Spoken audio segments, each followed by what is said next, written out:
This is the Construction Leading Edge podcast from constructionleadingedge.com. My name is Todd DeWalt, and my job is to help you grow your leadership skills, grow your business, and grow your income. Today, I want to talk about something that probably everybody deals with. We're going to talk about failure and a different way to think about failure. We're going to talk about a concept called resistance, something that you're going to run into if you're going to try to do anything positive in your life, whether that's lose weight, start a business, grow your business, be a better person, whatever it is, you're going to run into resistance, and you need to understand how it works. And then I've got a few other things I want to share with you, but first of all, I want to read a podcast review. I appreciate all you guys who have left a review and a rating for the podcast on your podcast player of choice. This one came from iTunes, and it's titled, Become a Member, It Will Pay Off. Todd does a great job helping companies like ours to grow. The info he provides here is what I would expect in a paid course. If you're a company owner or a leader, then every one of these podcasts will help you out. Todd also has a site that he goes into more depth with helping construction companies. Check it out. We have implemented a lot of what we've learned here and in his group, and that has been helping manage and grow our company. I appreciate that. The gentleman who left this review is obviously a podcast listener, but he's also a member of the Construction Business Accelerator program, and I'll tell you more about that later on. So let's jump into it. Let's talk about failure. All right. If you look back on 2017, regardless of what you're doing, you could probably think pretty quickly of some things that didn't go right. And you may have even considered some of these things failures. Maybe you maybe you hired somebody that didn't work out. You tried a new line of business. Or maybe you tried to start your business and it just didn't take. It just didn't hit. You couldn't get the phone to ring. You couldn't make money and you had to go back to work. Whatever it may be, if there's something that you look back on and you consider it a failure, then I want you to think about failure a little bit differently. I watched an interview with Kobe Bryant from the LA Lakers a few months ago, and the interviewer asked him something about failure, and his response was, failure is a figment of your imagination. That's right. Failure is a figment of your imagination. And the interviewer didn't quite know what to say, so she kind of fumbled around and asked him to explain what that meant, and he said, failure is a figment of your imagination. It doesn't exist. The only time you fail is when you try something, it doesn't work, and you quit. If you never try it again, then you have failed. But if you stay in the game, if you learn from it, and then you just don't quit, then it's not a failure because you have learned something from it. You've at least learned something that doesn't work.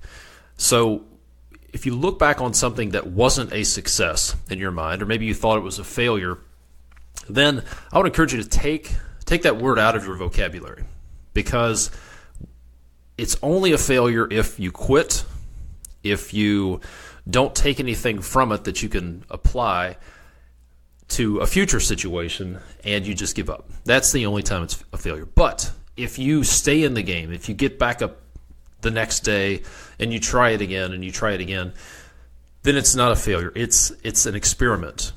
You've tried something that didn't work. It's an investment because you've invested time and energy in something, and it's not lost, but it's something that you can get some kind of return out of it later on. Here's why I think we are so afraid of failure, why we get so messed up when we have failure. It's because when something doesn't work, when something we try doesn't work, we think that is evidence that we're on the wrong path, that what we're doing is going to fail. So in the case of business, if you try something in business, you try to hire somebody, and it doesn't work out, and you have to let them go or they quit, then in the back of your mind, maybe you're thinking, the reason that worries you so much, the reason that failure is such a big deal is because you think, I'm not a good business owner. I'm not meant to own a business. This is not going to work. We're going to fail. The whole thing's going to burn down. And this one little issue is a symptom that the whole thing is going to fail. And that's not a good place to be. If you want a better way to think, then I would encourage you to decide that you're going to succeed. Decide that your business is going to be successful. Decide that your career is going to be successful. And something that doesn't work out is simply a bump in the road. It's an experiment, and it's an investment. That little bump in the road is not a red flag that the whole thing's going to burn to the ground. It's just a bump in the road. So I hope that helps you with a different way to think about failure. Now, let's talk about this concept of resistance. Because if you are attempting to start a business or grow a business or become more disciplined, get a promotion, learn a new skill, lose weight, be a better parent, whatever it is, you are going to encounter resistance. If you are going to try to make any sort of positive change, you need to understand that you're going to be up against resistance, and you need to understand how resistance works so you can beat it. So where this concept of resistance comes from, it's resistance with a capital R. It's from an author by the name of Steven Pressfield. He wrote several books, one of which is The War of Art. Not The Art of War by Sun Tzu, but the War of Art. And he talks about this concept of resistance. And he describes it as a universal force that has one single mission, which is to keep things as they are. The single mission of resistance is to keep things as they are. Pressfield claims that resistance does not have a personal vendetta against anyone. Rather, it is simply trying to accomplish its single mission. It's the force that will stop an individual's creative activity through any means necessary. It could be rationalizing, inspiring fear, anxiety, emphasizing other distractions that require attention, raising the voice of an inner critic, and so much more. It being resistance, will use any tool to stop creation flowing from an individual, no matter what field the creation is in. Whether they're an author or business owner or project manager, any sort of creativity wants to be stopped by resistance. Pressfield claims that resistance is the most dangerous element to one's life and dreams, since its sole mission is to sabotage aspirations. So let me tell you this old story of what was thought to be an impossible construction project from several thousand years ago. All right, this city in the Middle East had been invaded by a foreign country, and they had just burnt the landscape to the ground, scorched earth, and they destroyed the walls of the city. They burned the gates of the city. And this had happened 70 years before this guy, who had no real construction experience, heard about the problem. This guy actually worked for the king in distant land, and he heard about the situation with his city. And he heard that the walls had been destroyed, the gates had been burned down. And this guy, again, had no construction experience. He decided that he was going to solve the problem. He was going to do something. He was going to make some changes. So he went about gathering resources, gathering people, and he traveled across the country to the city, showed up to fix it. And again, this was an impossible situation. The people were depressed, they were disappointed. The locals had been looking at these burnt gates and destroyed walls for 70 years. So this guy showed up and he started working on the project. He started putting the people together, putting people to work, putting all these resources that he had gathered to work. And he immediately ran into resistance from the people who wanted to keep things as they were. I'm going to give you some of the tactics that resistance used in this story, because this is a parable that it's also, not only is it an amazing story, the true story, but it's also a parable that we can learn from, because we can learn the tactics that resistance will use against us. So here's the first thing. The first thing resistance does, one of the things in this, the first thing that happened in this story was resistance attacked this guy's motives and said that he was accused of doing it for the wrong reasons. Now, let's look at your situation. If you're starting a business, you want to grow your business. Let's say you want to You want to double your revenue in the next 2 years. Well, people will come along, and if you share your goals with them, they will accuse you of having the wrong motives. They'll say, well, you're just greedy, you're selfish, it's whatever your motives are, they will accuse you of having the wrong motives. Now, I had a little rant on this subject on episode 65 of the podcast, but if you own a business or you're thinking about owning a business, you owe it to the world to grow that business. Now, that sounds kind of selfish, but here's the deal. There are customers out there.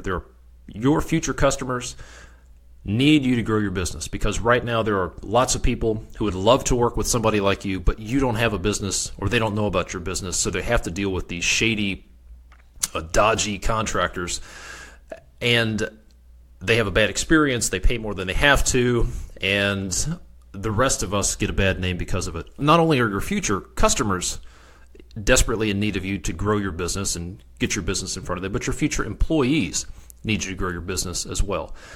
There are hundreds of thousands of people in the construction industry working for lousy contractors.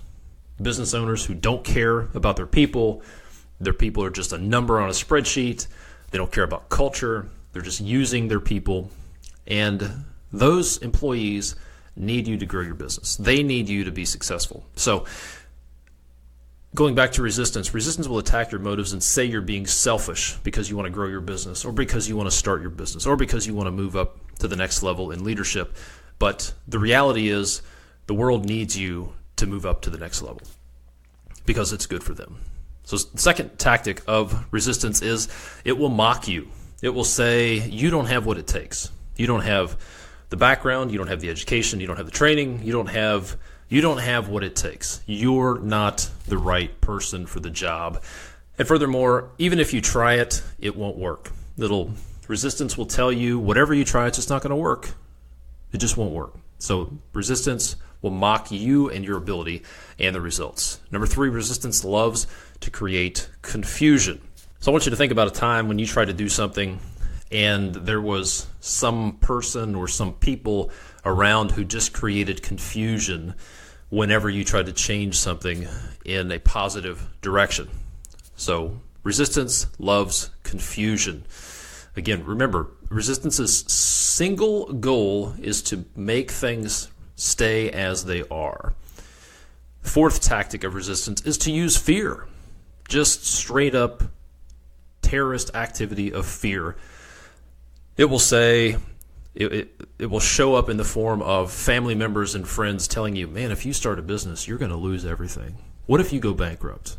What if your wife or your husband leaves you? What if you lose your house? What if you walk away from your good job to start this business and it doesn't work? And you end up losing everything. What if? It uses fear. Resistance loves to use fear to paralyze you and make you stay exactly where you are so nothing changes. Last tactic of resistance is distraction. This one's a little sneaky, probably the most sinister of the tactics. So here's what distraction looks like. I call it shiny object syndrome. Let's say you start your business or you grow your business and things are going well and you're being strategic, you're moving in the right direction, you're focused, and then some shiny object over here pops up. Let's say you're a general contractor and this opportunity to be a real estate developer pops up. And you think, well, I've been so successful as a general contractor, I could probably be a good real estate developer. So you go buy this piece of property, and then your attention is divided between your construction business and real estate development. And then maybe another opportunity comes up. A buddy of yours wants to retire, and he wants to sell his auto body repair business. Then you think, I'm a hell of a business guy. I have the Midas touch. Everything I touch turns to gold. Yeah, I'll just buy this, and we'll figure it out later. And you can see how these distractions will get you off track, get you unfocused from what made you successful. And by getting you distracted, it will get your attention and your energy and your resources spread out to the point where you can't be effective at anything. So those are 5 tactics of resistance.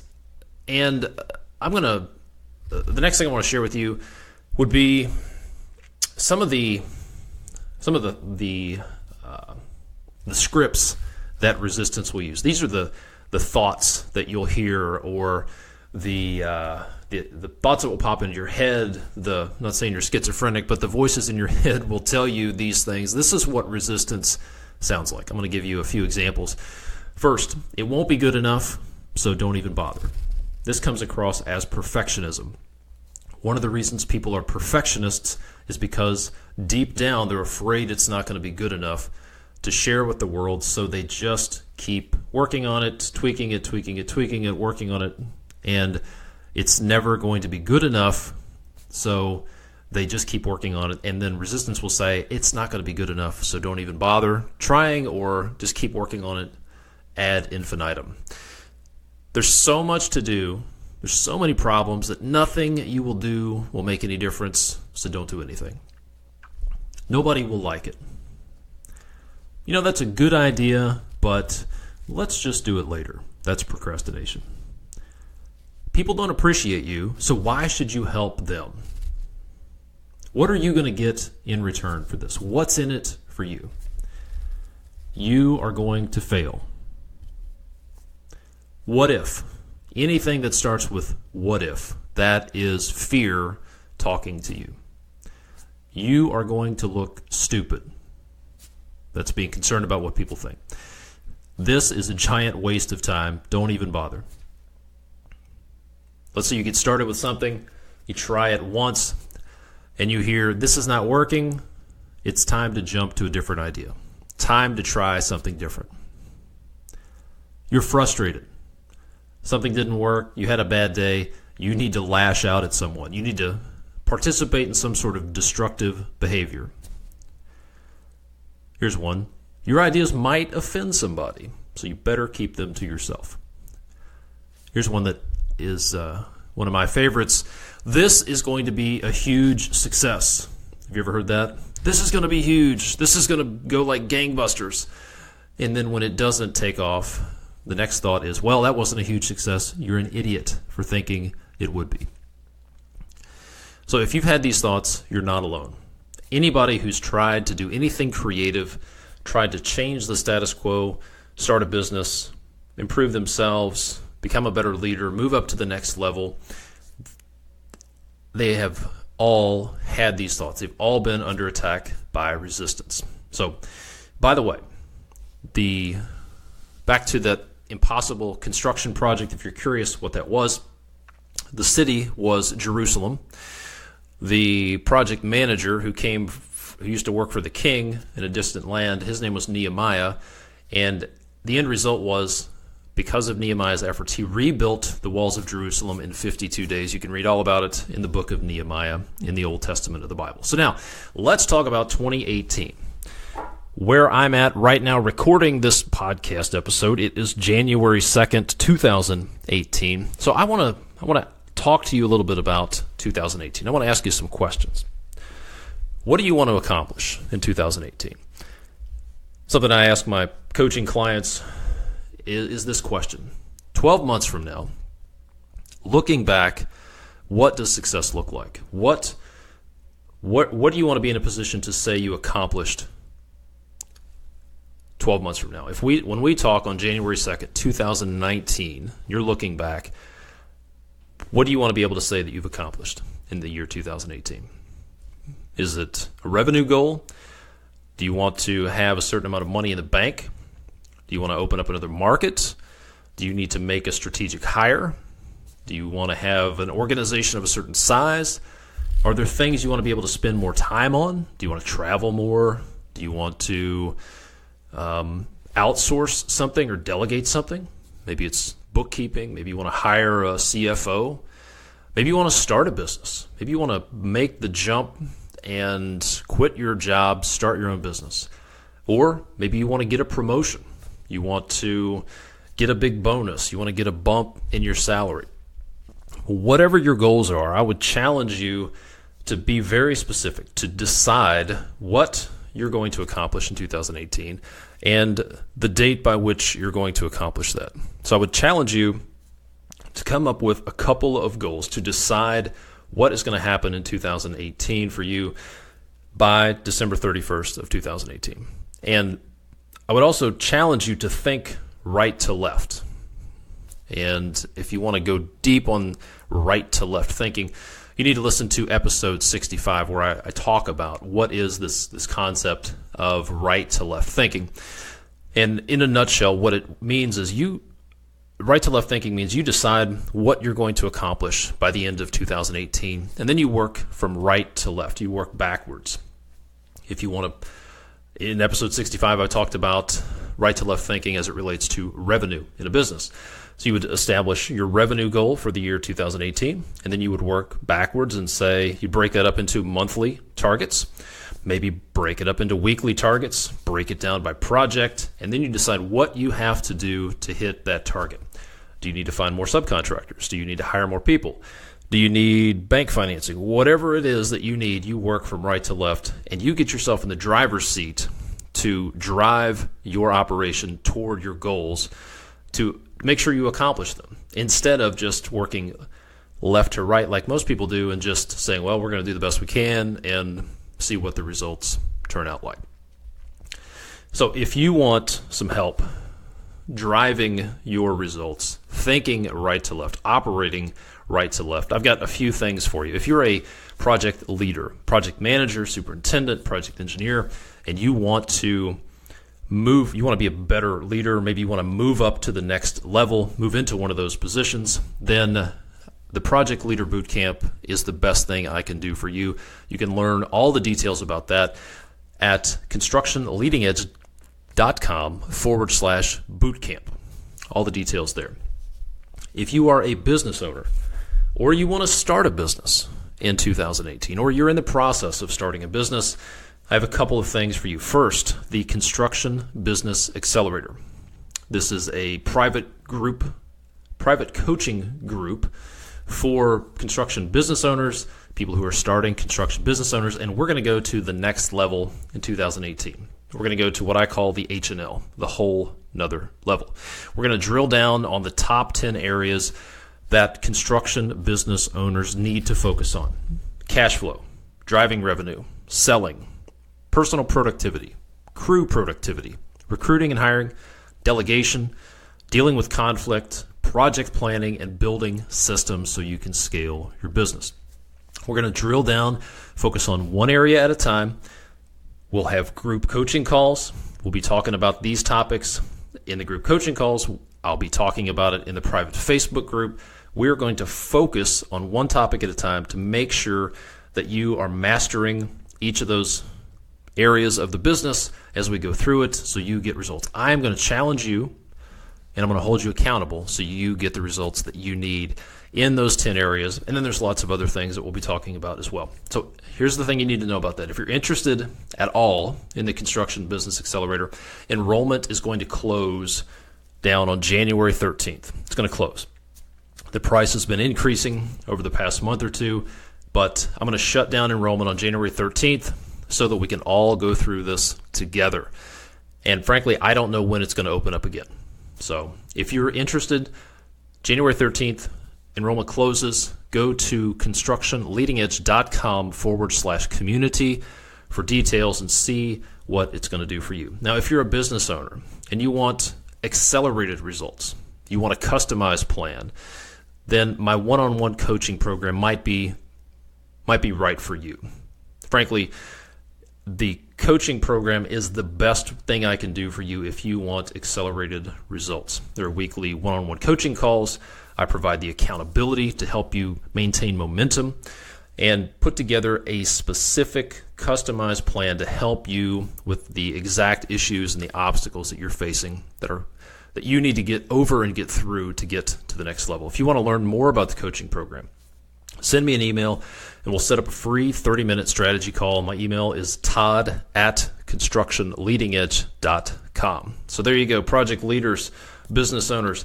I want you to be successful in 2018. Go check out those resources. And as always, I appreciate the reviews. If you'd like to leave a review, On iTunes, I've put together a quick video to show you step-by-step how to do it. You can go to constructionleadingedge.com/iTunes review, and it will walk you through that process. Guys, I appreciate all of the email, the podcast reviews that you send me. I'm excited about 2018. Let's make 2018 the best year ever. I will talk to you next time. Thanks so much.